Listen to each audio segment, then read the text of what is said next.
Be my wife, the little boy said earnestly, tugging at her apron. Will you be my wife, miss? Amara Jenkins was crouched behind a stack of supply boxes in the restaurant's back storage room, trying to stay out of sight when her manager and landlord came hunting for this month's overdue rent, when a small Korean child with bright, curious eyes peeked around the corner and made his unexpected proposal. She couldn't help but smile, her tension easing just slightly. If I become your wife, she teased gently, will you pay all my bills for me? His little chest puffed up with pride. Yes, he declared. My daddy is the richest man in all of Korea. Amara laughed and agreed without thinking, just playing along with what seemed like an innocent child's game. She had no idea that this careless promise to a 6-year-old would pull her directly into the orbit of Korea's most powerful, most ruthless business magnate. A man whose name alone made corporate executives tremble. If you're enjoying this story, please like, subscribe, and share. Your support keeps these stories coming. Now let's begin. Amara Jenkins had been working the evening shift at the small soul food restaurant in Itaewon, her safe space, her refuge, when she heard the sharp, angry voices she'd been dreading. Her landlord, her manager, both demanding money she didn't have. She knew exactly how this would play out. It was always the same. They would threaten eviction. She would beg for more time. They would humiliate her in front of customers. And eventually, she'd be forced to promise them money she hadn't earned yet, trapping herself deeper into their control. Lately, they'd gotten bolder, cornering her at work, showing up at the restaurant during busy dinner service, making sure she had nowhere to run. The bell above the diner door chimed, a soft, harmless sound that somehow made the entire room go quiet. Amara felt it before she saw him, a shift in the air, a pressure that made her lungs tighten and her instincts scream danger. She was still crouched behind the supply boxes, the little boy's small hand wrapped trustingly around hers, when the temperature in the back storage room seemed to drop 10 degrees. Footsteps, slow, deliberate, expensive shoes against worn linoleum. Min-jun, a voice called out, low, controlled, and so cold it could freeze blood. Step away from her. The child's grip tightened on Amara's hand. But Daddy, this is my fiancé. I told you I'd find one. Amara's heart stopped. She looked up slowly, and the world tilted sideways. The man standing in the doorway of the storage room wasn't just wealthy. Wealth was something you could smell on a person. Expensive cologne, tailored clothes, the kind of confidence money bought. But this man? He radiated power. The kind that didn't need to announce itself. The kind that made prime ministers sweat and CEOs grovel. Jeon Woo-jin, even Amara, who avoided the news, who kept her head down and her world small, knew that name. Everyone in Korea knew that name. He owned half of Seoul's skyline. His conglomerate had fingers in everything from telecommunications to defense contracts. There were rumors he'd destroyed entire companies with a single phone call. That politicians came to him, not the other way around. And his eyes, dark, merciless, calculating, were locked directly on her. Let go of my son, he said quietly. Too quietly. Amara's hand flew open like she'd been burned. Min-jun stumbled slightly, but stayed planted between them, his little arms spread wide like a shield. No. She's mine, Daddy. I asked her first, and she said yes. Woo-jin's jaw tightened. For the first time, his gaze flickered down to his son with something that might have been frustration or concern. It was hard to tell through the ice. Min-jun, we talked about this. You can't just... But you said, the boy insisted, his voice cracking with the passion only a 6-year-old could muster. You said if I found someone kind, someone who made me happy, you'd let me keep her. And Miss Amara is kind. She didn't laugh at me. She didn't ignore me. She said yes. Amara wanted to melt into the floor. Sir, I didn't know. He's just a child. I was only playing along. Woo-jin finished for her, his tone razor sharp. He took a step forward, and Amara instinctively pressed back against the storage shelves. You made a promise to my son. In my world, Miss Jenkins, promises have consequences. Her blood ran cold. How do you know my name? His lips curved into something that wasn't quite a smile. I know everything about everyone in this building the moment I decide they matter. Behind him, Amara could see her manager frozen in the doorway, face white as chalk. Her landlord stood beside him, looking like he might actually faint. Mr. Jeon, the manager stammered, practically bowing. We had no idea you. We would never have. Woo-jin raised one hand. Silence fell like a guillotine. He turned back to Amara, and this time, when their eyes met, she saw something flicker beneath the ice. Recognition. Assessment. A predator evaluating prey. My son believes you've agreed to marry him, Woo-jin said slowly, each word deliberate. And I never break a promise to my son. Amara's mouth went dry. What? You have two choices, Miss Jenkins. He stepped closer, close enough that she could smell cedar and smoke, and something darker underneath. You can walk away right now. Lose your job, your apartment, and every reference you'd need to survive in this city. Or, she whispered. His eyes held hers, merciless and absolute. Or you become exactly what you promised my son you'd be. The world seemed to stop spinning. Min-jun beamed up at her, completely oblivious to the trap closing around her throat. And somewhere in the restaurant, her landlord was already counting the money he'd never see. The mansion wasn't a home. It was a monument to wealth, so obscene it felt like a personal insult.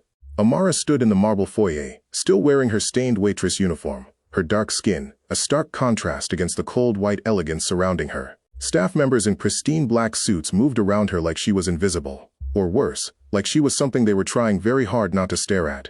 Through floor-to-ceiling windows, she could see manicured gardens that probably cost more to maintain than she'd earn in 5 lifetimes. This way, Miss Jenkins. A sharp-faced woman in her 50s, Mrs. Kang, the head of staff, led her up a spiral staircase that belonged in a palace, not a private residence. Every step echoed, every surface gleamed. It all felt wrong. Mr. Jeon has prepared quarters for you in the East Wing, Mrs. Kang said without warmth, her eyes sliding past Amara's face like she was looking at furniture. You'll find appropriate clothing in the closet. He expects you dressed and downstairs for dinner in 1 hour. Amara's room was bigger than her entire apartment had been. The closet held dresses she'd only seen in magazine spreads. Silk, cashmere, labels she couldn't pronounce. A prison made of luxury. She changed because she had no choice. The emerald dress fit perfectly, which somehow made her skin crawl. He'd known her size. Had her measured, probably, the moment he decided she mattered. When she came downstairs, Min-jun was waiting in the grand dining room, practically vibrating with excitement. You look like a princess, he squealed, grabbing her hand. A beautiful princess. But it was Woo-jin's reaction that made her breath catch. He stood by the window, silhouetted against the Seoul skyline, and when he turned to face her, something flickered across his features. Surprise, maybe. Or something darker. Something quickly buried beneath that mask of ice. His eyes traveled over her. The dress. Her braided hair swept to one side, the way the emerald silk contrasted against her brown skin. And for just a moment, his controlled expression cracked. Sit, he said simply, his voice rougher than before. Dinner was a strange, suffocating affair. Min-jun chattered happily between them at a table long enough to seat 20, completely oblivious to the tension coiling tighter with each passing minute. Woo-jin barely touched his food. He just watched. Studied. Like she was a puzzle he was determined to solve. Amara caught the staff stealing glances. Whispers behind hands. She'd experienced this before, being the only black woman in Korean spaces, but never quite like this. Never with this much scrutiny. This much judgment wrapped in polite silence. When the staff cleared Min-jun's plate, and a nurse appeared to take him upstairs for his evening medication, the boy hugged Amara so tightly she felt her resolve crack. You won't leave, right? He whispered against her shoulder. Promise you won't leave like the others? The others. Her stomach twisted. I promise, she heard herself say, and hated how easily the lie came. The moment Min-jun disappeared up the stairs, the temperature in the room dropped. You're wondering why, Woo-jin said, swirling wine in his glass without drinking it. Among other things, Amara replied, refusing to look away first. My son is sick. The words were clinical, but his knuckles whitened around the glass. A rare congenital heart condition. The treatments are aggressive, painful. He's been through 3 surgeries in 2 years. The doctors say he needs a 4th, but his spirit is broken. He's been depressed, withdrawn, refusing treatment. Woo-jin set down his glass with deliberate care. Until today. Until you. Amara's throat tightened. So I'm what? Emotional medicine. A human teddy bear to keep him compliant while you pump him full of... Watch yourself, Woo-jin cut in, his voice dangerously soft. He stood, moving around the table with predatory grace. I've destroyed men for less disrespect.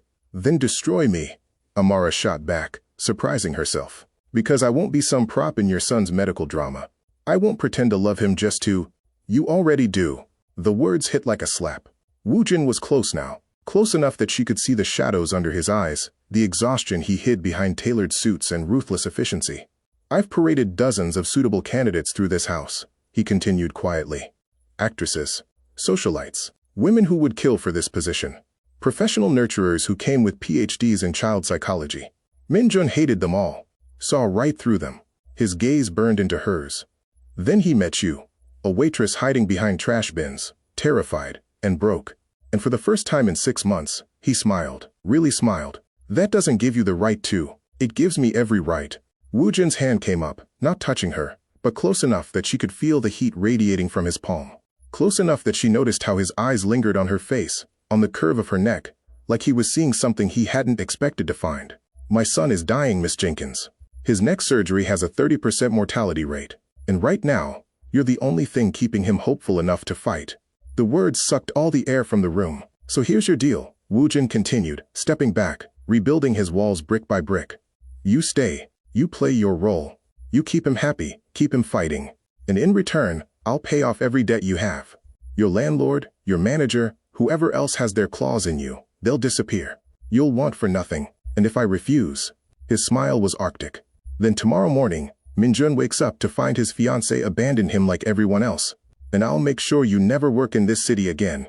Not as a waitress. Not as anything. Amara's hands trembled. You're a monster. I'm a father, he corrected. Don't confuse the two. He moved toward the door, then paused, his back to her. Oh, and Amara? The silk dresses, the luxury, the comfort. Don't mistake any of it for freedom.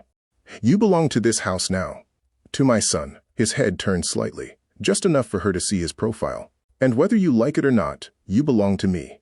The door closed behind him with a whisper. Amara stood alone in the cavernous dining room, dressed in emerald silk that cost more than her dignity, the only black face in a house full of people who looked at her like she was both fascinating and fundamentally wrong, and realized she'd just made a deal with the devil. Upstairs, through the ceiling, she heard Min-jun coughing. And somewhere in the mansion's west wing, a phone began to ring, sharp, insistent, wrong. Mrs. Kang appeared in the doorway, her face drained of color. Miss Jenkins, she said, her voice shaking for the first time. There's been a complication. The hospital just called. They've moved up Min-jun's surgery. Amara's blood turned to ice. When? Mrs. Kang's next words shattered the world. Tomorrow morning.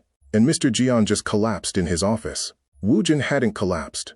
He'd had what the private physician called an acute stress episode, which was apparently rich person code for your body is screaming at you to stop before you kill yourself. Amara found him in his study 3 hours later, after Min-jun had finally fallen asleep clutching her hand, after she'd promised him for the 100th time that both she and his father would be there when he woke up for surgery. Woo-jin sat behind a desk the size of her old apartment, tie loosened, sleeves rolled up, looking more human than she'd ever seen him. There was a half-empty bottle of whiskey next to his laptop. He didn't look up when she entered. You should be resting, Amara said quietly. So should you. His voice was rough, exhausted. But here we are. She moved closer, and that's when she saw what was on his screen. Medical files, Min-jun's charts, page after page of surgical risks, mortality rates, worst-case scenarios. The surgery is at 6 a.m., Woo-jin said, still not looking at her. They're giving him a 32% chance of survival, down from 35 last week. He laughed, bitter and broken. I've built an empire on calculated risks, on turning bad odds into fortunes. But this, he finally looked up, and his eyes were raw. This I can't control. Amara's chest tightened. She should leave, should let this man suffer alone in his ivory tower. But Min-jun's face kept flashing in her mind, his trust, his hope, his small hand in hers. Have you eaten? She asked instead. Woo-jin blinked, thrown by the question. What? Food. Have you eaten anything today? I don't. That's not what I asked. Amara crossed her arms. Your son needs you alive tomorrow. Grief-stricken and useful, maybe, but alive. So, have you eaten? Something flickered across his face. Surprise. Maybe even the ghost of a smile. No, he admitted finally. Then come on. She didn't wait for permission, just turned and walked out, trusting, foolishly, maybe, that he'd follow. The kitchen was industrial-sized. All marble and chrome and equipment that probably cost more than a car. The staff had been dismissed for the night. It was just the two of them in the cavernous space. Amara rolled up her silk sleeves and started opening cabinets. What are you doing? Woo-jin asked from the doorway, watching her like she was a particularly confusing piece of modern art. Making you dinner. Real dinner. Not whatever five-star nonsense you usually eat. She found rice, eggs, kimchi. Sit.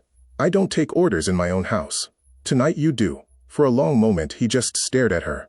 Then, impossibly, he sat. Amara cooked in silence, hyper-aware of his eyes on her back. She made kimchi fried rice, simple, comforting, the kind of food that stuck to your ribs and reminded you that you were human.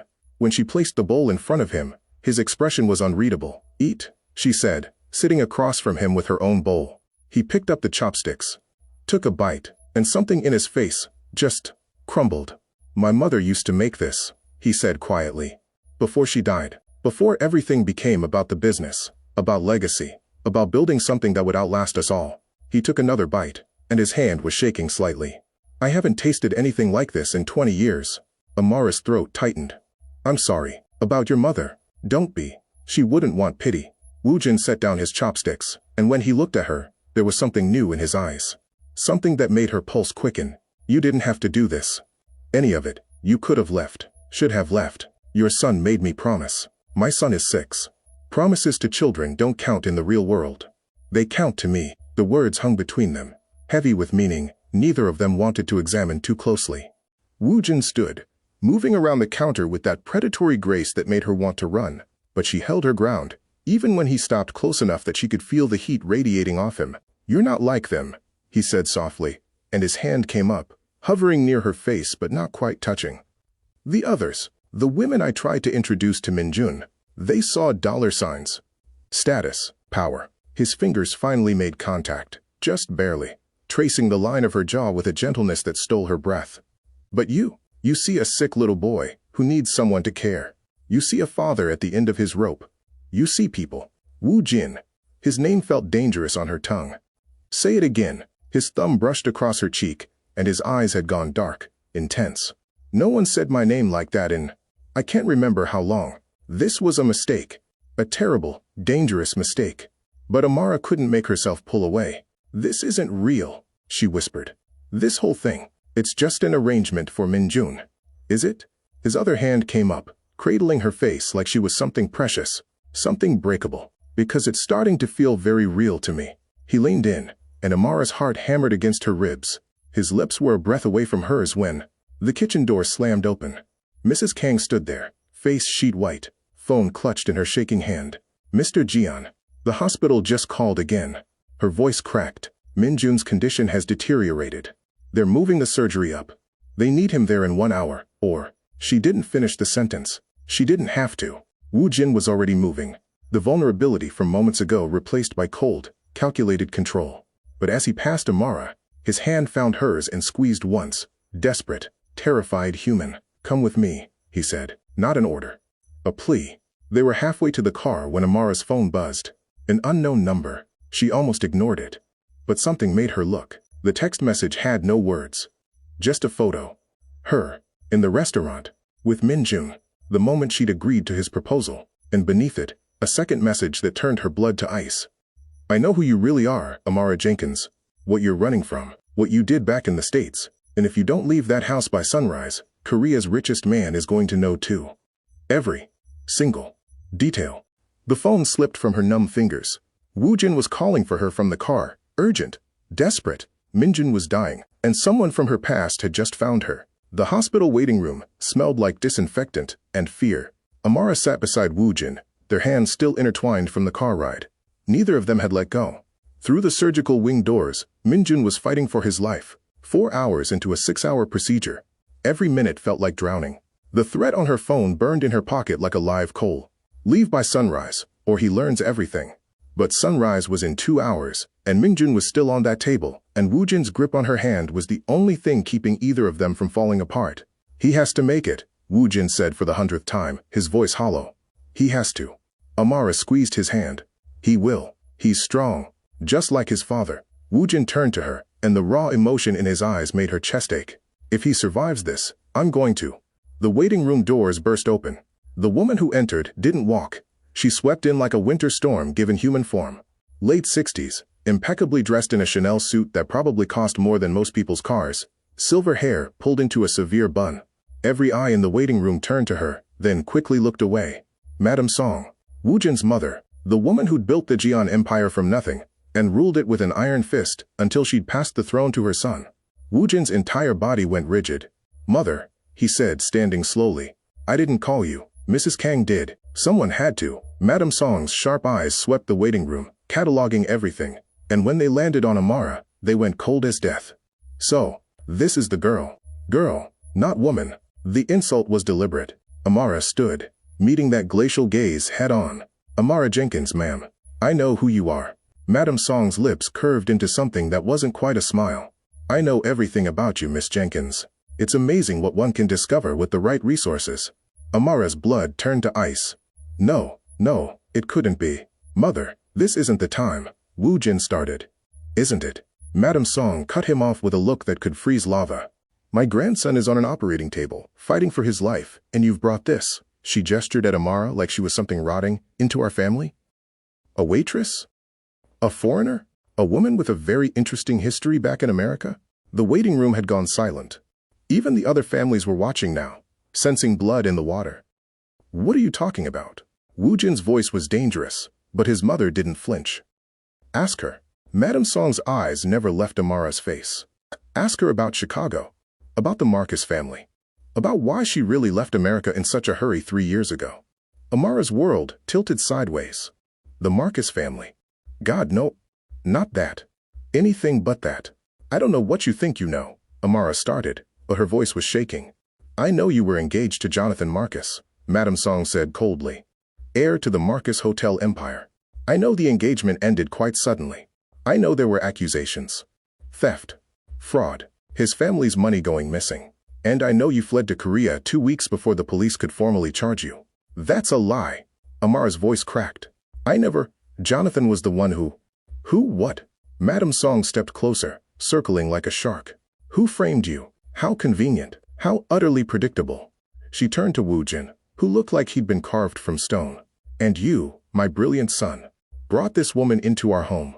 Near my grandson. A criminal. A thief. Someone who clearly makes a habit of attaching herself to wealthy men when she needs an escape route. Get out. Woo-jin's voice was barely above a whisper, but it cut through the room like a blade. Madam Song raised an eyebrow. Excuse me. I said get out. Now. I'm trying to protect you. Protect Min-jun. This woman is using you, can't you see that? She's using your son's illness too. My son is the only reason she's here. Woo-jin roared, and several nurses looked up in alarm. She didn't come looking for us. He found her. She was hiding behind trash bins, terrified of her own landlord. And my son saw something in her that dozens of your approved socialites could never provide. He saw kindness. She's a criminal. She's the reason my son smiled for the first time in 6 months. Woo-jin's hands were shaking. She's the reason he agreed to this surgery. She's the reason he's in there right now, fighting, instead of giving up like he wanted to. He stepped between his mother and Amara, and his voice dropped to something lethal. And if you ever speak to her like that again, mother or not, empire or not, I will cut you out of our lives so completely you'll forget what your grandson's face looks like. The silence that followed was deafening. Madam Song's face had gone white, then red, then white again. You would choose her over family. Over legacy? I would choose her over anyone who threatens my son's happiness. Woo-jin's voice was steel, including you. For the first time in her life, Madam Song looked uncertain. Shaken, she turned to Amara, and her expression was pure venom. This isn't over, Miss Jenkins. I don't care what my son thinks he knows about you. I will find out the truth. And when I do, when I prove you're exactly the opportunistic little thief I know you are, you will wish you'd never set foot in my country. She swept out as dramatically as she'd entered, leaving destruction in her wake. Amara couldn't breathe, couldn't think. The walls were closing in. Amara. Woo-jin's hands were on her shoulders, gentle, grounding. Look at me. She couldn't. If she looked at him, if she saw the questions in his eyes. Is it true? He asked quietly. Any of it? Before she could answer, the surgical doors opened. A doctor emerged, still in his scrubs, his face unreadable. Woo-jin's grip on Amara tightened painfully. My son? The doctor's expression didn't change. Mr. Jeon, I need you to prepare yourself. Amara's knees buckled. Because, the doctor continued, and finally he smiled. Your son is asking for his fiancée. The relief that crashed through Amara was so intense, she nearly collapsed. Woo-jin caught her, and for a moment they just clung to each other. Two broken people held together by hope and fear, and something neither of them dared name. He's alive? Woo-jin's voice was hoarse. The surgery was successful. He's weak, but stable. He'll need months of recovery, but he's going to make it, Mr. Jeon. Your son is going to live. Woo-jin made a sound somewhere between a laugh and a sob, pressing his forehead to Amara's shoulder. They were led to recovery, where Min-jun lay in a nest of white sheets and monitoring equipment, looking impossibly small and fragile. But his eyes were open, and when he saw Amara, he smiled. You stayed, he whispered. I promised, didn't I? Amara's voice broke as she took his small hand. Don't leave. Please don't leave. Min-jun's eyes were already drooping, medication pulling him back under. Love you? Both. He drifted off, and the machines beeped their steady rhythm, and Woo-jin stood on the other side of the bed, watching Amara with an expression that was equal parts gratitude and uncertainty. "We need to talk," he said quietly. "About what my mother said. About Chicago." Amara opened her mouth to answer, to explain, to defend herself. Her phone buzzed. She shouldn't look. She knew she shouldn't. But she did. A new message. A video file this time. Her finger hovered over it, trembling, and then she pressed play. The footage was grainy, clearly from a security camera. But it was unmistakable. Her. 3 years ago. In Jonathan Marcus's penthouse office. Opening his safe. Taking stacks of cash and documents. Looking directly at the camera with a smile that could only be described as calculated. Amara's blood turned to ice. Because she'd never been in that office. Had never opened that safe. Had never even known the safe existed. But the woman in the video looked exactly like her. Moved like her. Wore her face like a mask. The text that followed made her stomach drop. "Deepfake technology is amazing, isn't it? This is what I sent to the Marcus family 3 years ago. And tomorrow morning, unless you disappear from the Jeon mansion forever, I'm sending it to every news outlet in Korea. Along with the real footage of what you did. What you witnessed. What you've been running from all along. You can save the boy. Or you can save yourself. Choose." Amara's hands were shaking so hard she nearly dropped the phone. Woo-jin was watching her, concern darkening his features. "Amara, what's wrong?" She looked at him, then at Min-jun, sleeping peacefully, finally safe, finally healing. And she realized with crushing clarity that she'd already made her choice weeks ago. In a supply closet, when a little boy asked her to be his wife. "I need to tell you something," she whispered. "Everything, but not here. Not." The recovery room door opened. A nurse stepped in, her face apologetic but firm. "Mr. Jeon, there's someone here to see you. She says it's urgent. She says she's Min-jun's biological mother." The machines monitoring Min-jun's heartbeat suddenly seemed very, very loud. And Woo-jin's face went absolutely white. The woman who claimed to be Min-jun's mother never showed up. Security searched the entire hospital. Checked cameras, questioned staff. Nothing. She'd vanished like smoke, leaving only chaos in her wake. "It was a distraction," Woo-jin said 3 days later, pacing his study like a caged tiger. "Someone wanted us rattled, wanted us vulnerable." "Your mother?" Amara asked quietly from the doorway. "My mother plays chess, not mind games." He stopped pacing, his eyes finding hers with an intensity that made her breath catch. "Besides, she's been surprisingly quiet since the hospital." Min-jun was home now, recovering beautifully. The mansion had transformed into something almost warm. His laughter echoing through halls that had been silent for too long. But the threats hadn't stopped. If anything, they'd escalated. More messages, more videos, more promises to destroy everything unless Amara disappeared. She hadn't told Woo-jin about them. How could she, when Min-jun needed her? When Woo-jin looked at her like she was the only thing keeping his world from falling apart. "The gala is tomorrow night," Woo-jin said, pulling her from her thoughts. "Are you ready?" The Jeon Foundation Charity Gala. Seoul's most prestigious event. Where Woo-jin would officially introduce Amara to Korea's elite as his son's companion, the woman who'd saved Min-jun's life simply by caring. "Ready to be paraded in front of people who will hate me on sight?" Amara tried to smile. "Sure. Sounds great." Woo-jin crossed the room in 3 strides, his hands finding her waist with a familiarity that had grown between them like wildfire.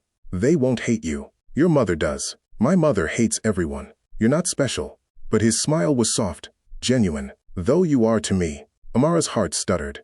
"Woo-jin, I know. It's complicated. We're complicated." His forehead dropped to hers. "But after tomorrow, after I show them who you really are, maybe things can be less complicated." If only he knew how impossible that was. The emerald gown arrived at dawn, delivered by 3 people, whose sole job seemed to be making sure it fit perfectly. It did. The silk clung to every curve, the deep green, making her skin glow like burnished gold. The stylist wove her braids into an elegant crown, leaving a few tendrils to frame her face. When Amara descended the stairs that evening, Woo-jin was waiting at the bottom. He looked devastating in his tuxedo. Sharp, powerful, dangerous. But when he saw her, everything else fell away. His eyes widened, his breath caught. For a moment, he just stared. "You're gonna start a war looking like that," he said finally, his voice rough. "Isn't that the point?" Amara descended the last step, and his hand immediately found hers. "The point," he murmured, lips brushing her knuckles, "is to show them you belong. With me. With Min-jun. In this world, whether they like it or not." The gala was held at the Jeon Grand Hotel, a glittering palace of marble and crystal, that made Amara feel like she'd stepped into a fever dream. Everywhere she looked, there was wealth, power, people who could destroy her with a phone call, and they were all staring. Whispers followed them like smoke. Cameras flashed. Woo-jin's hand at the small of her back was the only thing keeping her grounded. "Smile," he whispered. "Show them you're not afraid." But she was. God, she was terrified. The evening became a blur of introductions. CEOs, politicians, old money families whose names were practically carved into Korean history. Some were polite. Most were cold. A few were openly hostile. "Is it true you were a waitress?" one woman asked, her smile sharp as glass. "Yes," Amara replied evenly. "Is it true your husband bought your seat on the charity board?" Woo-jin coughed into his champagne to hide his laugh. But the real test came when Madame Song arrived. She swept through the ballroom like a queen returning to her kingdom, and the temperature dropped 10 degrees. When she saw Amara on Woo-jin's arm, her expression could have curdled milk. "How quaint," she said, loud enough for nearby guests to hear. "My son, parading his charity case like she's one of us." The conversations around them died. Woo-jin's entire body went rigid. "Mother." "No, it's fine," Amara cut in, stepping forward.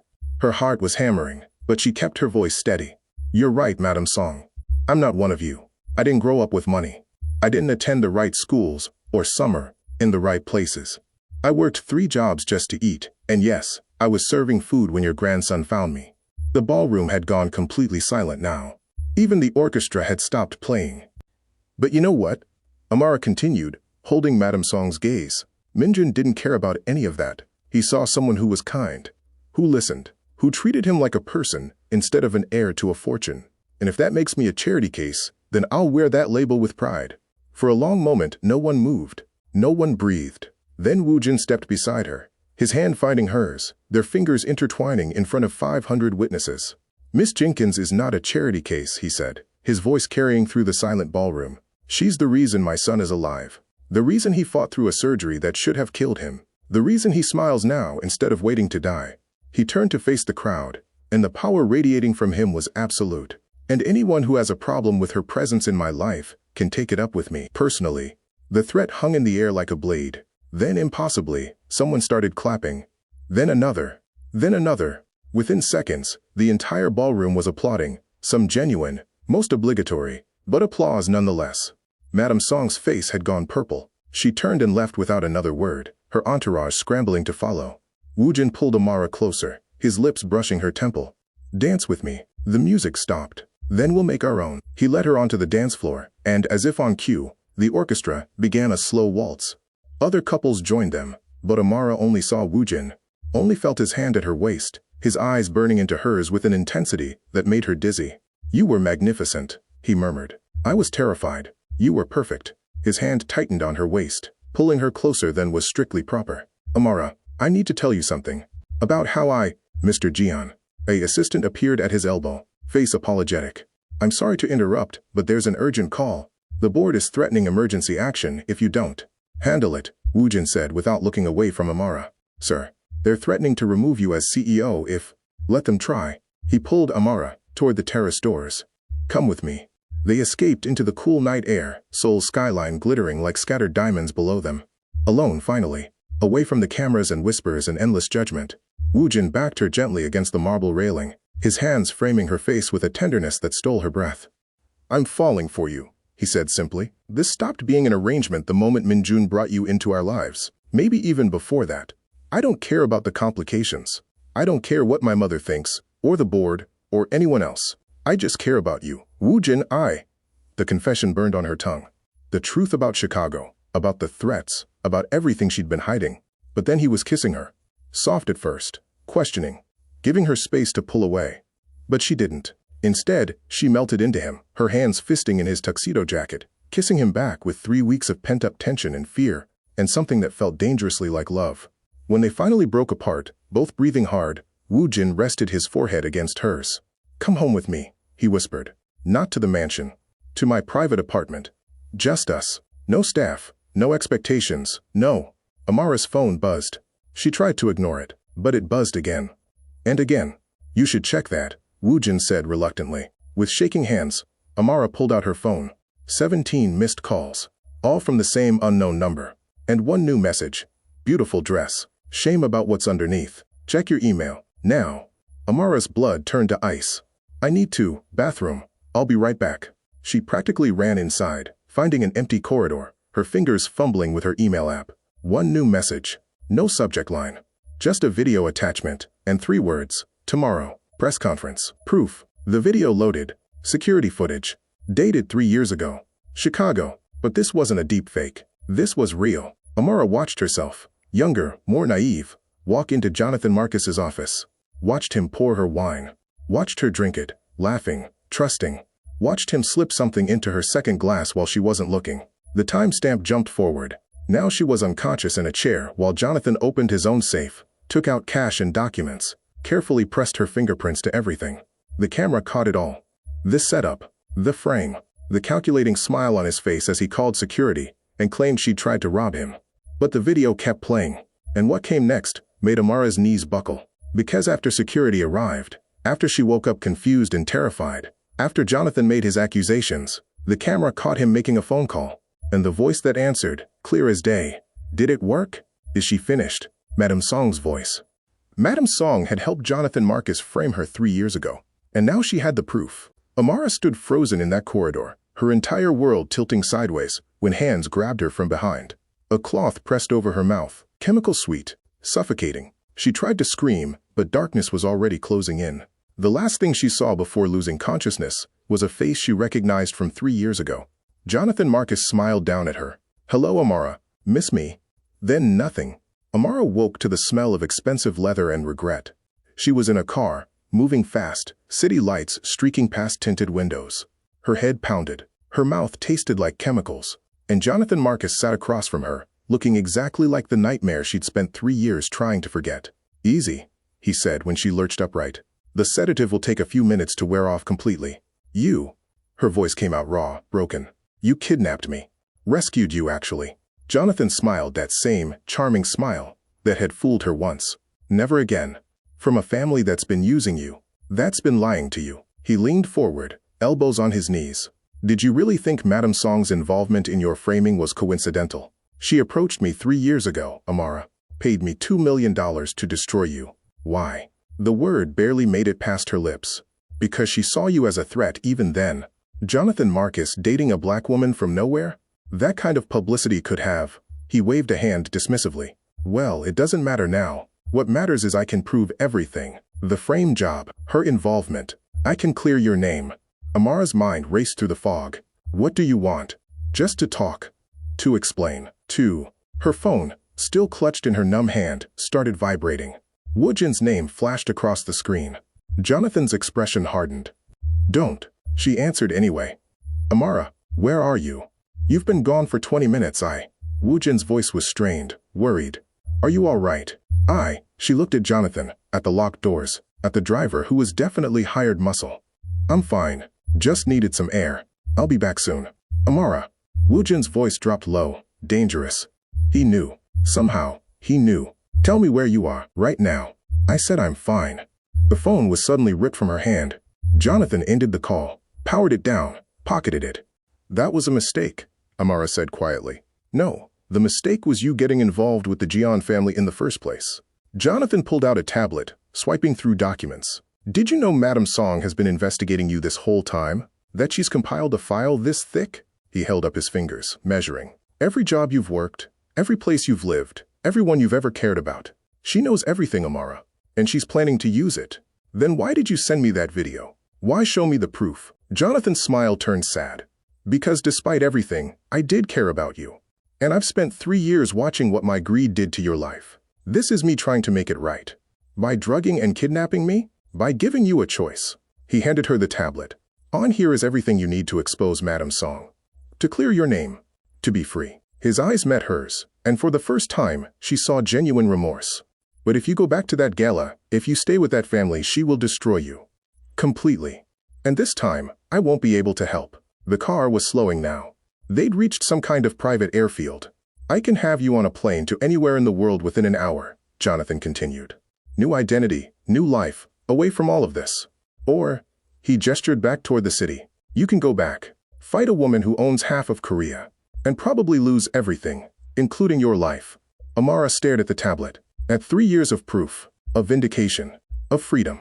Then she thought of Min-jun's smile. His small hand in hers. His whispered love you in the hospital. She thought of Woo-jin's kiss on that terrace. The way he looked at her like she was his whole world. Take me back, she said firmly. Jonathan blinked.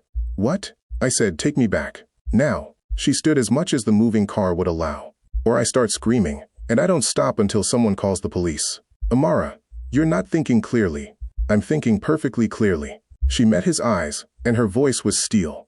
I'm not running anymore. Not from you, not from Madame Song, not from anyone. So either you take me back, or I make this kidnapping very public very quickly.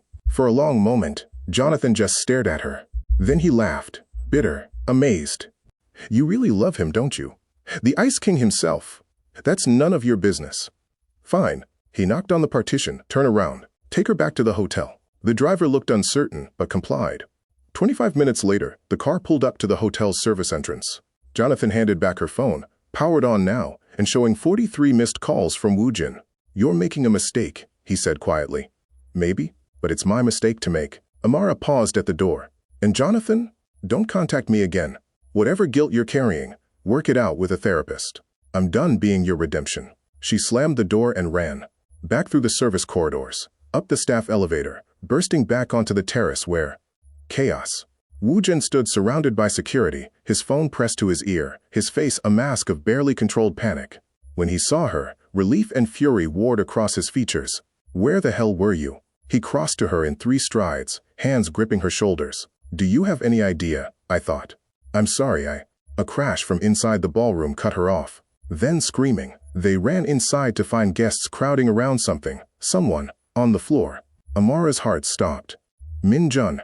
He lay convulsing in a nest of formal wear, his small body seizing, foam flecking his lips. The private nurse who'd been watching him was frantically trying to stabilize him, but his eyes had rolled back, and his lips were turning blue. No! Woo-jin shoved through the crowd, dropping to his knees. Min-jun! Stay with me! Call an ambulance! Someone shouted. His heart! The nurse cried. It's failing. The stress of the party, the excitement, his body can't take it anymore. Paramedics arrived in minutes that felt like hours. They worked with brutal efficiency, shocking Min-jun's small chest once, twice, 3 times. On the 3rd shock, his eyes fluttered open. Daddy, his voice was barely a whisper. I'm here, son. I'm here. Woo-jin's voice broke. Amara. She pushed through, taking his other hand. Right here, baby, right here. Don't want surgery, Min-jun gasped. Hurts, too much. Mr. Jeon. The head paramedic's voice was grim. We need to get him to the hospital now. But I have to be honest with you. His heart is deteriorating faster than expected. If we don't find a donor in the next 48 hours, he didn't finish. He didn't have to. They loaded Min-jun into the ambulance, Woo-jin climbing in with him. Amara started to follow, but a hand on her arm stopped her. Madam Song, not you, she said coldly. Let go of me. Walk with me, Miss Jenkins. Now. It wasn't a request. Against every instinct, Amara followed her to a private corridor. The moment they were alone, Madam Song pulled out a checkbook. Name your price, she said flatly. Excuse me? Your price. To disappear. Tonight. Before my grandson wakes up and asks for you again. She clicked her pen. 5 million. 10? How much is your pride worth? Amara stared at her. You can't be serious. I am always serious. Madam Song's eyes were chips of ice. You saw the video Jonathan sent you. You know what I'm capable of. So here's the deal. Take the money and run, or I release my own version of events. The version where you seduced my son for his money. Where you've been slowly poisoning my grandson to make yourself indispensable. Where you're the villain, not me. No one will believe you. Everyone will believe me. I'm Madam Song. She wrote out a check, the zeros making Amara's vision blur. $15 million. This is your last chance to walk away with your dignity intact. For a moment, Amara just looked at the check, at more money than she'd see in 10 lifetimes. Then she took it. Madam Song's smile was triumphant. Amara ripped the check in half, then in quarters, then into confetti, letting the pieces flutter to the expensive carpet like snow. I don't want your money, she said quietly. I don't want your approval. I don't even want your apology, though you owe me one for what you did 3 years ago. She stepped closer, and Madam Song actually took a step back. What I want is to be there when your grandson wakes up, to hold his hand through whatever comes next. Because unlike you, I love that little boy for exactly who he is, not what he represents. She turned to walk away. If you stay, Madam Song called after her, voice shaking with rage, I will destroy you, completely. Do you understand? Everything you love, everyone you care about, gone. Amara looked back over her shoulder. Then I guess you'd better get started, because I'm not going anywhere. She walked away, leaving Korea's most powerful woman standing alone in a corridor, surrounded by torn pieces of a check that couldn't buy what mattered most. Amara made it halfway to the elevator before her phone buzzed. Unknown number. Again. The message made her blood run cold. Very noble. Very stupid. Did you really think Jonathan was acting alone? That this was all about clearing your name? Check the news. Now, with trembling hands, she pulled up a news site. The headline made the world tilt. Breaking. Missing American child found dead in Seoul Harbor. Police seeking American woman for questioning. Below it, a photo. A little girl. 7 years old. Brown skin. Bright smile. Amara's niece. The niece she'd left behind in Chicago 3 years ago when she ran. The caption. Police believe the child was lured to Korea by her aunt Amara Jenkins, currently residing with the Jeon family. Witnesses placed Jenkins at the harbor 2 days ago. Amara couldn't breathe. She'd never been to that harbor. Had never even known her niece was in Korea. This was a frame job. Another one. But this time, it wasn't about money. It was about murder. And she had exactly zero proof of her innocence. The hospital lobby exploded into chaos before Amara could process what she'd just read. Police. Everywhere. Uniformed officers flooding through the doors, radios crackling, hands on weapons. Amara Jenkins, the lead detective's voice cut through the noise like a blade. You need to come with us. Now. Her legs wouldn't move. Couldn't move. This wasn't real. Couldn't be real. There's been a mistake. She started. Ma'am, we have security footage placing you at the harbor. We have witnesses. We have. She hasn't been to any harbor. Woo-jin's voice boomed across the lobby. He strode toward them, like an avenging angel, still in his tuxedo, eyes blazing. She's been with me, at the gala, all evening, Mr. Jeon. The detective's tone was respectful, but firm. The footage is from 2 days ago, and the witness statements are compelling. Then your witnesses are lying. Woo-jin positioned himself between Amara and the officers.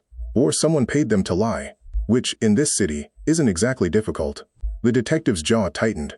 Sir, with all due respect, we have protocols. Miss Jenkins needs to come to the station for questioning. If she's innocent, she has nothing to fear. Amara's laugh was bitter, broken. That's what they said in Chicago. Right before I lost everything. Amara. Woo-jin's hand found hers, squeezing tight. Look at me. This isn't Chicago. You're not alone anymore. Mr. Jeon, step aside, or what? Woo-jin's voice dropped to something lethal. You'll arrest me too? Go ahead. But I promise you, before you get her out of this building, I'll have 15 lawyers here, the Minister of Justice on the phone, and every news outlet in Seoul reporting that the police are harassing the woman who saved my dying son's life. The detective hesitated. In that moment of uncertainty, a nurse burst through the ICU doors. Mr. Jeon, your son, he's awake. He's asking for both of you. Time seemed to fracture.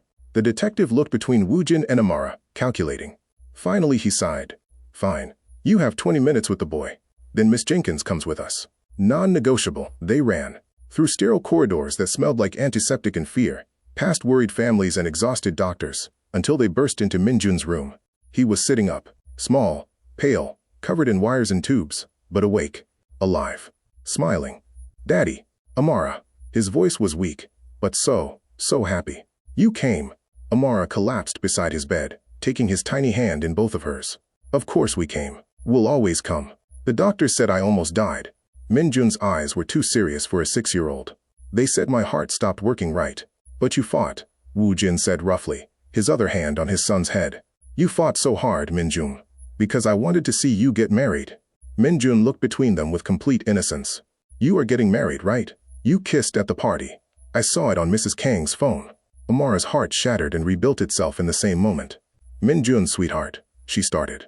We need to talk to you about something important, Woo-jin interrupted, his voice strained. About Amara, and why she might have to. Mr. Jeon.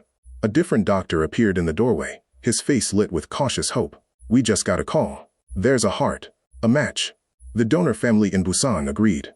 If we move now, if we can get Min-jun into surgery within the next 6 hours. The room went silent, except for the beeping of monitors. What are his chances? Woo-jin's voice was barely a whisper.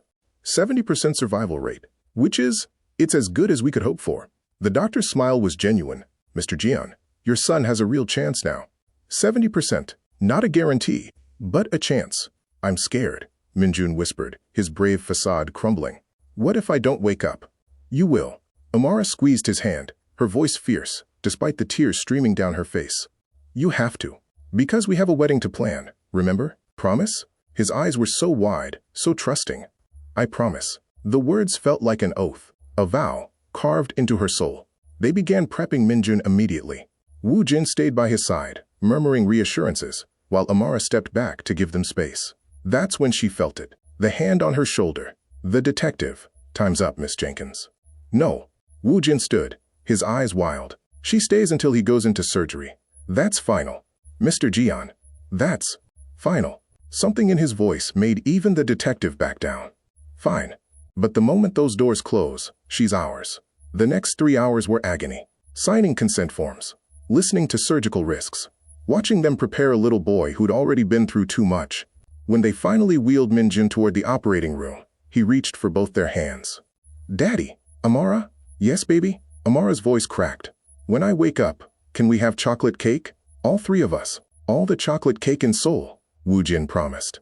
And Amara will be my real mom then? Not just pretend? The question hung in the air like a prayer. Before Amara could answer, the surgical team was moving, wheeling Min-jun through doors that swung shut with a terrible finality. The silence that followed was deafening. Woo-jin stood frozen, staring at those closed doors, his hands shaking. Then, slowly he turned to Amara. I can't lose him, he whispered. He's everything, my whole world. You won't.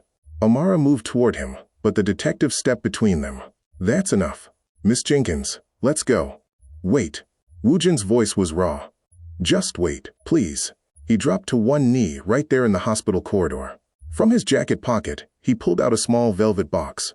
Inside was a ring, not ostentatious, not showy. Just a simple band with a single emerald that caught the fluorescent lights like captured starlight. 6 weeks ago, Woo-jin said, his voice shaking, my son brought home a woman hiding behind trash bins. A woman who had every reason to run, to say no, to protect herself. But she didn't. She stayed. She fought. She loved my son when dozens of suitable candidates couldn't be bothered. Woo-jin, Amara's vision blurred with tears. I know you're scared. I know someone is framing you. I know my mother is a nightmare, and my world is dangerous and complicated and probably insane. He took her hand, and his was trembling. But I also know that you're the strongest person I've ever met, and I'm in love with you, completely. Terrifyingly. In love with you. Sir, this is highly irregular, the detective started. Shut up, Woo-jin and Amara said in perfect unison. Despite everything, the fear, the chaos, the impossible situation, Amara laughed. Actually laughed. Amara Jenkins, Woo-jin continued, will you marry me? Not as my son's nanny, not as some arrangement, but as my wife, my partner. The woman I choose, every single day, for the rest of my life. The corridor had gone silent. Nurses, doctors, even the detective.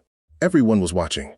Amara looked at this man, this complicated, powerful, broken, beautiful man who'd offered her the world and asked for nothing but her heart in return. She thought about the little boy fighting for his life behind those doors, about the threats, the frame jobs, the impossible odds stacked against them. She thought about how she'd started this journey, hiding behind garbage bins, terrified and alone, and how, somehow, she'd found a family. Yes, she whispered. Then louder, yes, yes, I'll marry you. Woo-jin slid the ring onto her finger and stood, pulling her into a kiss that tasted like tears and hope and desperate, defiant love. When they broke apart, the detective cleared his throat. That was very touching. But Miss Jenkins still needs to come with us. No, said a new voice. She doesn't. Everyone turned. Jonathan Marcus stood at the end of the corridor, tablet in hand, flanked by 2 lawyers, and a very official-looking woman with a badge. FBI, the woman said, flashing credentials. Special Agent Torres. And we have evidence that proves conclusively that Miss Jenkins was not only innocent of the Chicago charges, but is being actively framed by an organized conspiracy. She looked at the Korean detective. You're gonna want to see this. All of it. What? How? Amara couldn't form words. Jonathan stepped forward, and his smile was sad but genuine. I told you I wanted to make things right, so I dug deeper. Found the real money trail. The payoffs. The people Madame Song hired to fake that harbor footage, to fabricate witnesses, to... He paused. There's more. So much more. Including evidence that your niece isn't dead. She's safe. In protective custody. The whole thing was staged to force you to run. Amara's knees buckled. Woo-jin caught her, held her upright. My niece is alive? She could barely breathe. Very much alive. And asking for her Aunt Amara. Agent Torres pulled out her phone. Showed Amara a photo. A little girl, safe, smiling, holding a teddy bear. We'll arrange a reunion as soon as you're ready. The relief was so intense it hurt. But before anyone could celebrate, alarms started blaring from the surgical wing. A nurse burst through the doors, her face white with panic. Mr. Jeon, there's been a complication with Min-jun's surgery. His body is rejecting the heart. They're losing him. You need to. She didn't get to finish. Woo-jin was already running. Thank you so much for watching. If you're desperate to know what happens to Min-jun, if Amara's name gets fully cleared, and how they finally defeat Madame Song, please like, subscribe, and hit that notification bell. Your support means everything, and keeps these stories coming. Drop a comment and let me know. Do you think Min-jun will survive? What do you think Madame Song's next move will be? I read every single comment. See you in the next video.